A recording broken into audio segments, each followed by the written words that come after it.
अस्सलाम वालेकुम my YouTube family, कैसे हैं आप सब। उम्मीद करती हूँ सब खैरियत से होंगे। अल्हम्दुलिल्लाह मैं भी बिल्कुल ठीक ठाक हूँ। आज मैं आपके लिए ईद स्पेशल में मटन कोफ्ते की रेसिपी लेके आई हूँ, जो कि बनाना बहुत ही आसान है। आप जो है वो आगे ईद आ रही है तो इसको फ्रीज़ भी कर सकते हैं, और फ्रीज़ हम जो है वो बग़ैर इनको फ्राई किए जो है फ्रीज़ करेंगे।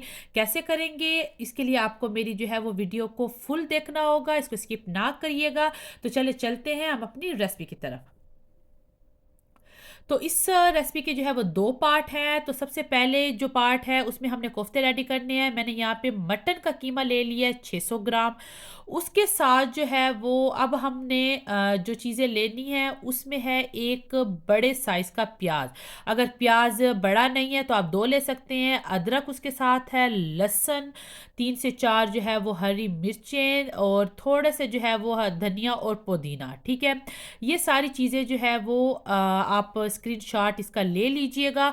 उसके साथ जो पाउडर फॉर्म में हमें चीज़ें चाहिए उसमें लाल मिर्च पाउडर है, धनिया पाउडर, ज़ीरा पाउडर, नमक, हल्दी, और उसके साथ गरम मसाला। इन सब की जो है वो क्वांटिटी आपको स्क्रीन पे नज़र आ रही है। तो ये सारी चीज़ें जो है वो हमारे कोफ्ते बनाने में यूज़ होंगी। सबसे पहले आपने अदरक, लहसुन, अनियन और जो धनिया और पुदीना और ग्रीन चिली जो है इनको जो है वो चॉप कर लेना है चॉपर में। बहुत जो है वो बारीक चॉप नहीं करना, पेस्ट नहीं बनाना आपने, बस खड़ा खड़ा सा जो होना चाहिए, जैसा कि अभी मैं आपको दिखाऊंगी कि ये किस किस्म का होना चाहिए। ये देखिए बस ऐसे ही हो, इससे ज़्यादा आपने नहीं करना। इसके बाद जो आपने जो है वो मटन लिया, मटन का कीमा, आप इस पॉइंट पे मटन भी ले सकते हैं, उसको भी इसमें डाल सकते हैं तो वो कीमा बन जाएगा। और वो और उसके साथ सारे के सारे जो पाउडर फॉर्म में जो हमारे पास मिसाले थे वो डाल के तो आपने एक दफ़ा और चला लेना है, ताकि सारी चीज़ें जो है वो आपस में घुल मिल जाए। तो आपने चॉपर एक दफ़ा दोबारा चला लेना है, अच्छी तरह से ये मिक्स हो जाएंगे। तो ये देखें कि हमारा जो है वो कोफ्तों का मिसाला कुछ इस टाइप का होना चाहिए। ये देखें। तो अभी मैं इसको जो है वो किसी बर्तन में निकाल लेती हूँ, और उसके बाद हमने इसके बॉल्स बना लेने हैं। तो यहाँ पे मैंने कीमा निकाल लिया था एक बाउल में, और अभी हम जो है वो हाथों को आपने जो है वो थोड़ा सा ग्रीस कर लेना है ऑयल से। उसके बाद आपने इस तरह लेके तो आपने इसके जो है वो बॉल्स बना लेने हैं। बस मेक श्योर कीजिएगा कि इसमें कोई क्रैक नहीं होना चाहिए। आप जो है वो अच्छी तरह से जो है वो इसको जो है वो स्मूथ कीजिएगा कि क्रैक ना हो। बस ये ऐसे इस तरह मैं सारे कर लूँगी। और ये देखें जी, झटपट हमारे जो है वो कोफ्ते रेडी हो गए हैं। तो अच्छा जी, अभी हमने इनको करना है फ्रीज़। मैं फ्रेश नहीं बना रही हूँ, मैं फ्रीज़ करके आपको बताऊंगी कि हमने फ्रीज़ किए हुए जो है वो कोफ्ते कैसे बनाने हैं। आपने एयर टाइट कोई भी बॉक्स ले लेना है, और उसमें आपने पहले जो है वो क्लिंग रैप रख देना है, और उसके बाद आपने जो है वो कोफ्ते रख देने हैं। फिर इसके ऊपर एक और तय इस तरह लगा के तो आपने इसको फ्रीज़ कर लेना है। हमने इनको कोई फ्राई नहीं करना, कोई स्टीम नहीं देनी, और मैं इनको आपको बना के दिखाऊंगी कि ये कितने मज़े के बनते हैं। हाँ जी, तो ये दूसरा दिन है, और ये देखिए हमारे कोफ्ते कितने ज़बरदस्त फ्रीज़ हो चुके हैं। कुछ लोग कहते हैं कि हम जो है वो फ्रोज़न बनाते हैं तो कोफ्ते जो है वो खुल जाते हैं। ऐसा कुछ भी नहीं होगा अगर आपने ये रेसिपी फ़ॉलो की तो। मैंने एक देगची में जो है वो 1 कप ऑयल ले लिया है, और उसको हम थोड़ा-सा जो है वो गरम करेंगे। तो ये देखिए, इसको हमने गरम करने के बाद इसके अंदर हमने डाल लेने हैं अपने साबुत मसाले, जिसमें दालचीनी, बड़ी इलायची, लौंग और काली मिर्च, ये बस आपने डाल के तो 1 मिनट के लिए इनको थोड़ा-सा फ्राई करना है। जब आपको ना इसकी प्यारी सी खुशबू आना शुरू होगी ना, ऐसे हल्की-हल्की सी मध्यम-मध्यम सी, उसके बाद आपने इसमें डाल देना है 2 अदद जो है वो प्याज़ का पेस्ट। अच्छा जी, पेस्ट क्यों हमने डालना है, उसके 2 रीज़न है। एक ये कि हम कोफ्तों का जो ग्रेवी होती है ना वो बहुत स्मूथ होती है, तो इसलिए इसमें पेस्ट ही आप यूज़ कीजिएगा, तो उससे आपकी ग्रेवी बहुत स्मूथ और मज़े की बनेगी। आपको कहीं प्याज और किसी चीज़ का जो है ना नज़र नहीं आने लगा। और उसके साथ जो है वो हम इसको थोड़ा सा फ्राई करेंगे, और इसके अंदर हमने डाल लेना है अदरक और लहसुन 1 टेबल स्पून।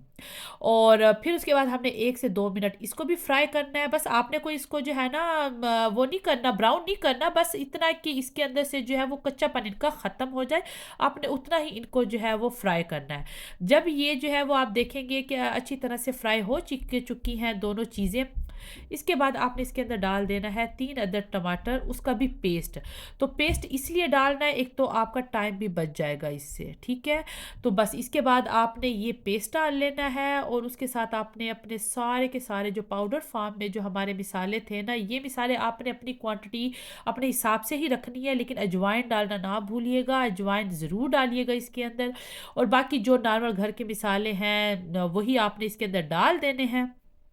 और आपने जो है वो इसको बस जब आप देखेंगे कि ये एक दफ़ा पकना शुरू हो जाए, तो पकना जब ये शुरू हो जाएंगे उसके बाद आपने इसको कवर कर देना है 10 मिनट के लिए, ताकि ये अच्छी तरह से जो है वो मिसाले पक जाएं, कच्चे ना रहें। 10 मिनट के बाद जो है वो ये देखें कि हमारे जो है वो मिसाले बहुत अच्छी तरह से पक चुके हैं, ऑयल सेपरेट हो चुका है। ऑयल जब सेपरेट हो जाता है इसका मतलब होता है कि आपने बहुत अच्छी तरह से भुनाई की है। इस पॉइंट पे अब आपने डाल लेना है योगर्ट, 3 टेबल स्पून के बराबर होना चाहिए, लेकिन आपने फेंट के ही डालना है। और अब भी आपने जो है वो बहुत अच्छी तरह से इसको पकाना है, क्योंकि अगर इसको ना पकाए ना दही को, तो फिर ना वो दही दही का जायका आता है और मिसाला भी ऐसे कच्चा कच्चा लगता है कि वाइट वाइट सा लग रहा होता है। तो आपने इसको इतना पकाना है कि दही का नामो निशान ना रहे, और ये जो भी आपको वाइट वाइट नज़र आ रहा है ना, ये आपको जो है वो नज़र ना आए, तभी आपको लगेगा कि भुनाई अच्छी हो चुकी है।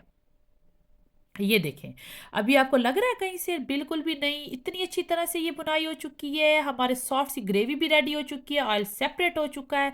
चलें जी, ये वो पॉइंट है जिस पॉइंट पे आपने अपने जो फ्रोज़न थे ना कोफ्ते, वो डाल लेने हैं, लेकिन थोड़े से गैप से जो है वो आपने डालने हैं। और ना ही आपने कवर करना है, ना ही कोई चम्मच हिलाना है, दम वाली आंच कर लेनी है और 5 मिनट के लिए इनको ऐसे ही रहने देना है।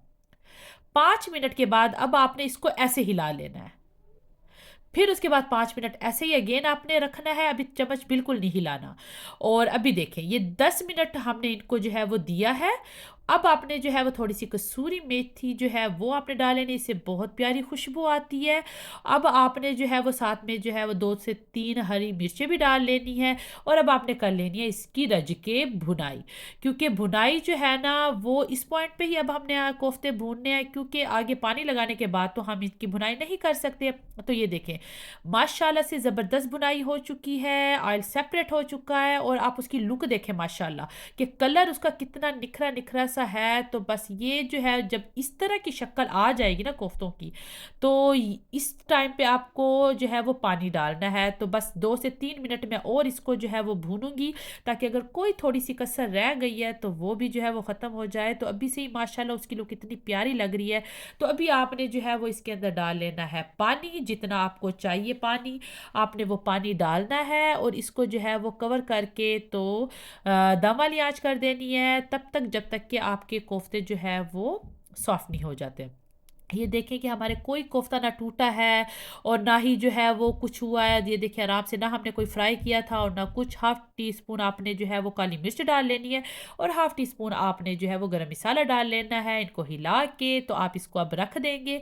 अब मैं आपको जो है वो तब मिलूँगी जब इसको जो है वो कोफ्ते गल जाएंगे। ये देखें जी, माशाल्लाह से हमारे कोफ्ते बिल्कुल रेडी हो चुके हैं। ग्रेवी मैं इससे ज़्यादा थिक नहीं करूँगी और कोफ्ते गल चुके हैं। तो अगर आपको इससे ज़्यादा थिक करनी है तो वो भी कर सकते हैं, या फिर अगर आपको इससे जो है वो थोड़ा सा ज़्यादा शोरबा रखना है तो आप और पानी भी डाल सकते हैं। तो अभी मैं आपको इसकी फ़ाइनल लुक दिखाती हूँ।